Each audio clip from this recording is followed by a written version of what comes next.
নমস্কার বন্ধুরা, শঙ্করী কিচেনে সকলকে স্বাগত। আজ শেয়ার করব ব্রেকফাস্টের জন্য চিড়ের পোলাও। সান্ধ্যকালীন জলখাবার কিংবা বাচ্চার টিফিন বক্সেও দিতে পারেন। একদম ঝরঝরে অথচ চিড়েগুলো নরম সুস্বাদু। তাহলে চলুন শুরু করা যাক। আজকে আমি 2 কাপ চিড়ে নিয়েছি। সবার আগে চিড়েটা ভালো করে ধুয়ে নেব। আমি যে চিড়েটা ব্যবহার করেছি সেটা মোটা চিড়ে। চিড়েটা ভালো করে ধুয়ে তারপর আমি এর জলটা ঝরিয়ে নেব। আর চিড়ের মধ্যে নুন, মিষ্টি, সামান্য হলুদ মাখিয়ে রেখে দেব। আজকের রেসিপিটা দেখার পর আপনাদের যদি ভালো লাগে তাহলে অবশ্যই একটা লাইক, শেয়ার ও কমেন্ট করবেন। বেল আইকন সমেত আমার চ্যানেলটা সাবস্ক্রাইব করে আমার পাশে থাকবেন।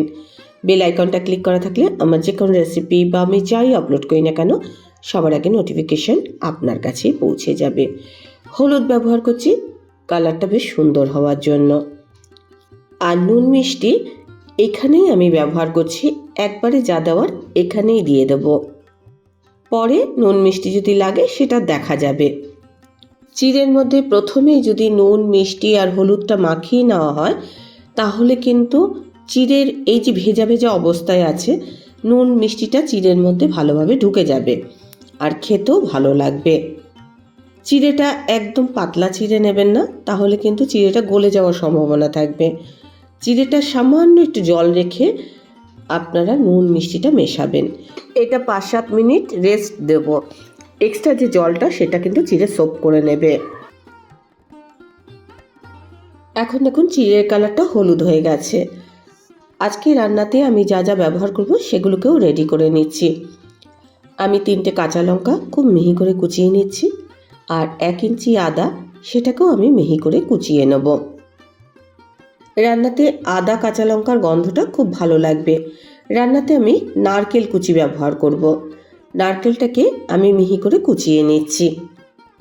চিড়ের পোলাওটার মধ্যে নারকেলটা যখন মুখে পড়বে খুব ভালো লাগবে। কিছুটা পরিমাণ কড়াইশুঁটি নিয়েছি আর নিয়েছি কিছু পরিমাণ চিনেবাদাম। কড়াইশুঁটিটা একটু ভাপিয়ে নেব। রান্নাটা সাদা তেল আর ঘিতে করব। 3 চা চামচ সাদা তেল নিয়েছি। তেলটা গরম হয়ে যাওয়ার পর আমি 1 চা চামচ ঘি এর মধ্যে অ্যাড করে দিলাম।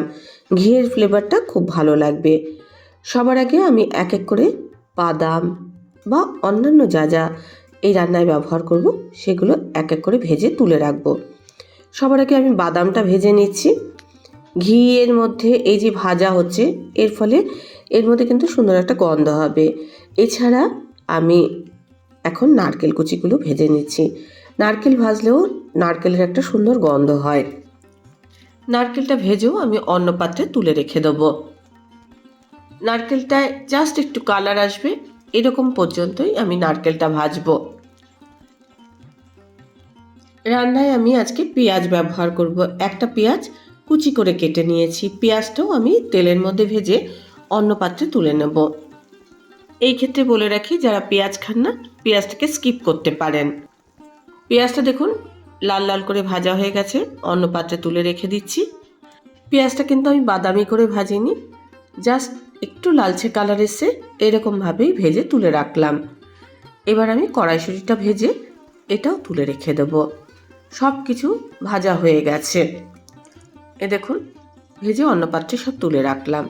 এই যে তেলটা রইল এই তেলেতে এবার আমি একটা তেজপাতা ফোড়ন দিচ্ছি, সঙ্গে 1 চিমটি গোটা জিরে আর 2টো থেতো করা এলাচ দিচ্ছি।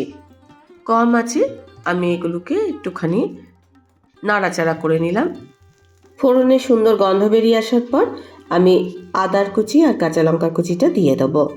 কম আছে কয়েক সেকেন্ড নাড়াচাড়া করে নেব। তারপর আমি চিড়েটা দিয়ে দেবো। চিড়েটা দেখুন এখন একদম ঝরঝরে হয়ে আছে। যে জলটা এর মধ্যে ছিল জলটা সোপ করে নিয়েছে। চিড়েটা এবার আমি একটু ভাজা ভাজা করব। কম আছে 2-1 মিনিট এটা নাড়াচাড়া করে নিলাম। এই সময় গ্যাসের ফ্লেমটা বাড়াবেন না, তাহলে চিড়ে কিন্তু পুড়ে যেতে পারে। ভাজতে ভাজতে দেখুন পুরো চিড়ের মধ্যে তেল ঘিটা ভালোভাবে মিশে গেছে আর চিড়েটা ঝরঝরেও হয়ে আছে। এবার এক এক করে আমি সবজি অ্যাড করে দেবো। সব কিছুই আমি অল্প অল্প করে রেখে দেবো জাস্ট গার্নিশের জন্য। এবার সব কিছু আমি চিড়ের সাথে মিশিয়ে নেব। গরম গরম এই চিড়ের পোলাও আপনারা পরিবেশন করুন, আশা করছি আপনাদের খুবই ভালো লাগবে। পোলাওটা দেখুন একদম ঝরঝরের মতো হয়েছে। যখন চিড়েটা খাবেন চিড়েটা হবে বেশ নরম নরম, মুখের মধ্যে বাদাম, কড়াইশুঁটি, নারকেল কুচি এগুলো পড়বে, পেঁয়াজের একটা স্বাদ পাবেন। ব্রেকফাস্টের জন্য চিড়ের পোলাও একদম রেডি। গরম গরম চিড়ের পোলাও পরিবেশন করুন। রেসিপিটা ভালো লাগলে অবশ্যই একটা লাইক দেবেন, প্রচুর প্রচুর শেয়ার করবেন। আমার চ্যানেলটা ভালো লাগলে অবশ্যই সাবস্ক্রাইব করে আমার পাশে থাকবেন। আজকের রেসিপি এই পর্যন্ত। দেখা হবে নতুন কোনো রেসিপি নিয়ে নতুন কোনো এপিসোডে।